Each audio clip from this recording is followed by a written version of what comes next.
So this physical description is what he's talking about initially. He says that he was very awe-inspiring when you saw him. He was monumental, grand in nature. His face was like a moon on Laylat al-Badr that had a light coming out of it like the moon on Laylat al-Badr. He was taller than a moderate build, but not exceedingly tall. Because both are, if you see somebody who's very tall, it's strange. Amongst even tall people, it seems strange. If you see somebody short, then also it's noticeable.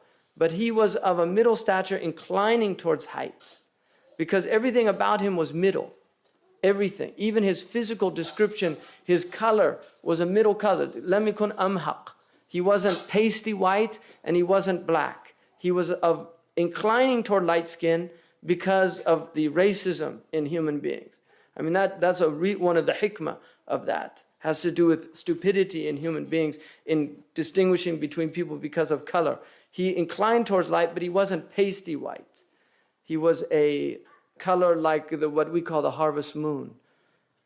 And his hair was neither straight nor curly. It was wavy. It was middle. Everything about him was middle. He didn't speak slow and he didn't speak fast. He spoke in a moderate tone. His words were neither too short nor were they excessive, but they were always just right. When he spoke, people felt as if exactly the right amount of words were used. Everything about him was moderation. He had a full head, and his hair was wavy. If he parted it, then it parted. It never went past the lobes of his ears if he allowed it to go long, because sometimes he would cut it for ibadah, like the umrah or the hajj, when he shaved. But when he let it, it went to the lobes of his ears, and in some riwayah, just above the shoulder.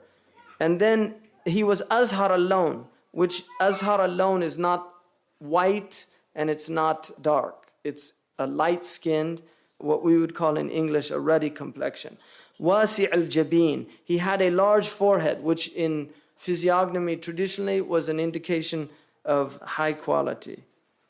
And then his eyebrows, they were full, and there was a slight space between them.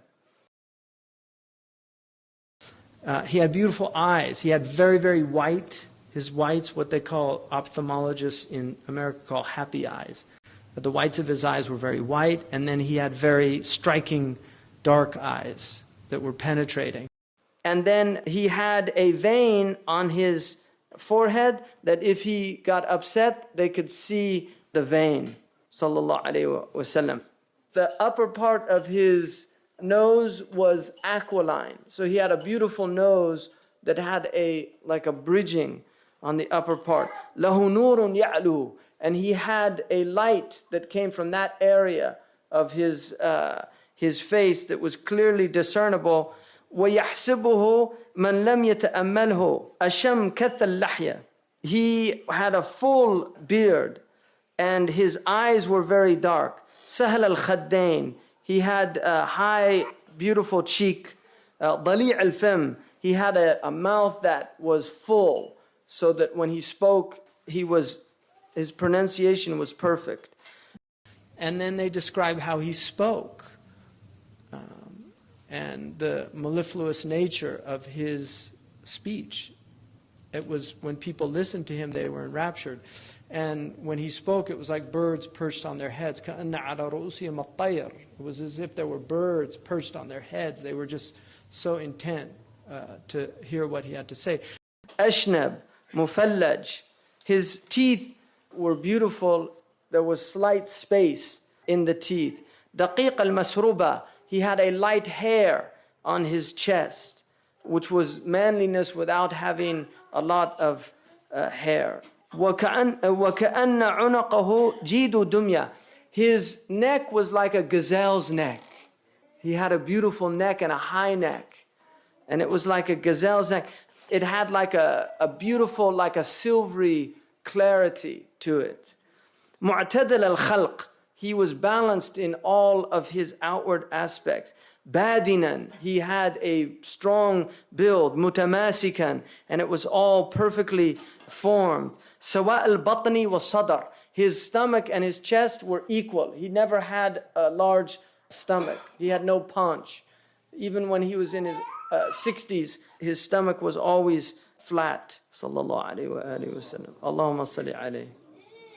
Mushih al-sadri, he was full-chested, and ba'ida ma bayn al-mankibayn, his shoulders were broad, and he had a large bone. Also his trachea, where it met there was space. وَالسُّرَّ بِشَعْرٍ يَجْرِي كَالْخَطٍ, and then he had a light hair also on his stomach. Sallallahu alayhi wa sallam. عَارِيَ الثَّدْيَيْن, he had no hair over his breasts. مَا سِوَ ذَلِكَ أَشْعَرَ الذِّرَاعَيْن, he had hair on his arms and some on his shoulders and the upper part of his chest. And he had large full hands and full palms, and his feet were arched, and he was sinewy and strong. Limbs were strong, and he had full calves. His feet were very smooth, which was also because they were desert people and they walked a lot, and people's feet would have a lot of roughness to them. But his feet were so smooth that water would pour off. Sallallahu alayhi wasallam.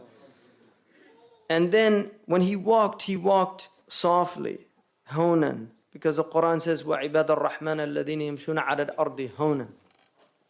He walked like that, but he was quick-paced, as if he was walking on an incline. Sallallahu alayhi wasallam. وَإِذَا الْتَفَتَ جَمِيعًا, when he looked to somebody, he didn't just turn like this, he moved his entire body. Sallallahu alayhi wasallam, to give full attention to that person. نَظَرُهُ إِلَى الْأَرْضِ أَطْوَلُ مِنْ نَظَرِهِ إِلَى السَّمَاءِ. He looked more at the ground than he did up. His glance was generally down because of the power of his glance. And then most of his looking was mulahadha. When he looked at people, he didn't maintain his stare. He would look and then move away. So as he looked at people, he never fixed his focus on people because of the effect that would have on the people.